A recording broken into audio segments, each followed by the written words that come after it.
Fahrenheit 451, page 13. He stood very straight and listened to the person on the dark bed in the completely featureless night. The breath coming out the nostrils was so faint it stirred only the farthest fringest of life. A small leaf, a black feather, a single fibre of hair. He still did not want outside light. He pulled out his igniter, felt the salamander etched on it, its silver disk, gave it a flick. 2 moonstones looked up at him in the light of his small hand-held fire. 2 pale moonstones buried in a creek of clear water over which the life of the world ran, not touching them. "Mildred!" Her face was like a snow-covered island upon which rain might fall, but it felt no rain, over which clouds might pass their moving shadows, but she felt no shadow. There was only the singing of the thimble wasps in her tamped-shut ears, and her eyes, all glass, and breath going in and out, softly, faintly, in and out her nostrils, and her not caring whether it came or went or came. The object he had sent tumbling with his foot now glinted under the edge of his own bed. The small crystal bottle of sleeping tablets, which earlier today had been filled with 30 capsules, and which now lay uncapped and empty in the light of the tiny flare. As he stood there, the sky over the house screamed. There was a tremendous ripping sound, as if 2 giant hands had torn 10,000 miles of black lines down the seam. Montag was cut in half. He felt his chest chopped down and split apart. The jet bombers going over, 1, 2, 1, 2, 1, 2, 6 of them, 9 of them, 12 of them, one and one and one and another and another and another, did all the screaming for him. He opened his mouth and let their shriek come down and out between his bared teeth. The house shook. The flare went out in his hand. The moonstones vanished. He felt his hand, plunged toward the telephone. The jets were gone. He felt his lips move, brushing the mouthpiece of the phone. "Emergency, hospital," a terrible whisper. He felt that the stars had been pulverized by the sound of the black jets, and that in the morning the earth would be covered with their dust like a strange snow. That was his idiot thought as he stood shivering in the dark and let his lips go on moving and moving. They had this machine. They had 2 machines, really.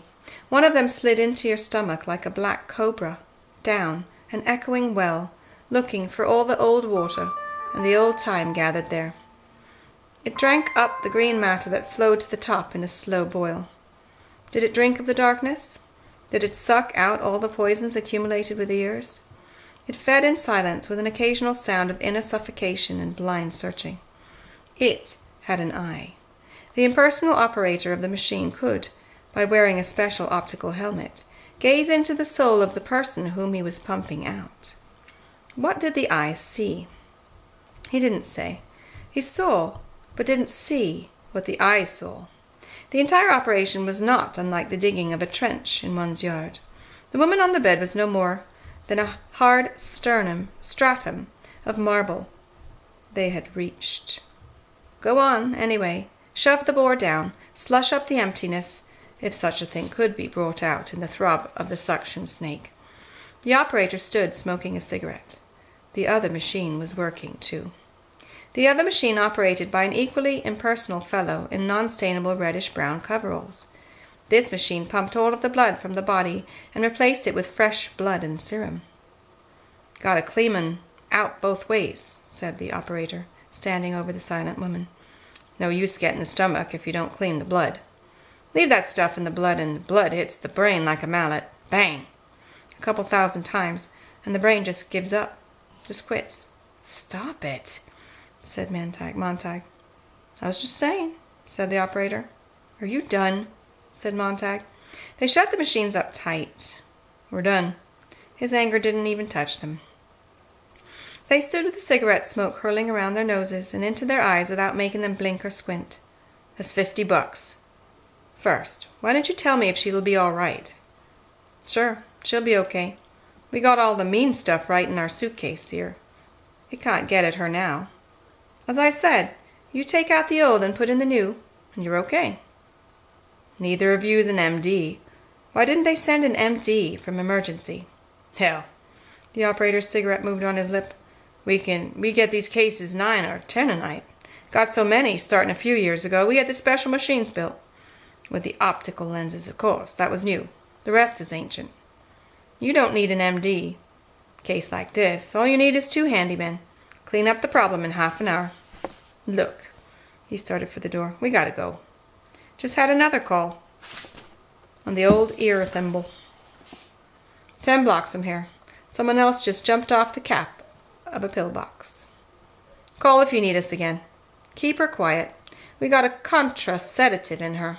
She will wake up hungry. So long. And the men with the cigarettes in their straight-lined mouths, the men with the eyes of puff adders, took up their load of machine and tube, their case of liquid melancholy, and the slow dark sludge of nameless stuff, and strolled out the door. Montag sank down into the chair and looked at this woman. Her eyes were closed now, gently, and he put out his hand to feel the warmness of breath on his palm. "Mildred," he said at last. "There are too many of us," he thought. "There are billions of us, and that's too many. Nobody knows anyone. Strangers come and violate you. Strangers come and cut your heart out. Strangers come and take your blood. Good God, who were those men? I never saw them before in my life." Half an hour passed. The bloodstream in this woman was new, and it seemed to have done a new thing to her. Her cheeks were very pink, and her lips were very fresh and full of colour, and they looked soft and relaxed. Someone else's blood there. If only someone else's flesh and brain and memory. If only they could have taken her mind along to the dry cleaners and emptied the pockets and steamed and cleansed it and reblocked it and brought it back in the morning. If only. He got up and put down the drapes and opened the windows wide to let the night air in. It was 2:00 in the morning. God, was it only an hour ago? Clarice McClellan in the street, and him coming in the dark room and his foot kicking the little crystal bottle? Only an hour? But the world had melted down and sprung up in a new and colourless form.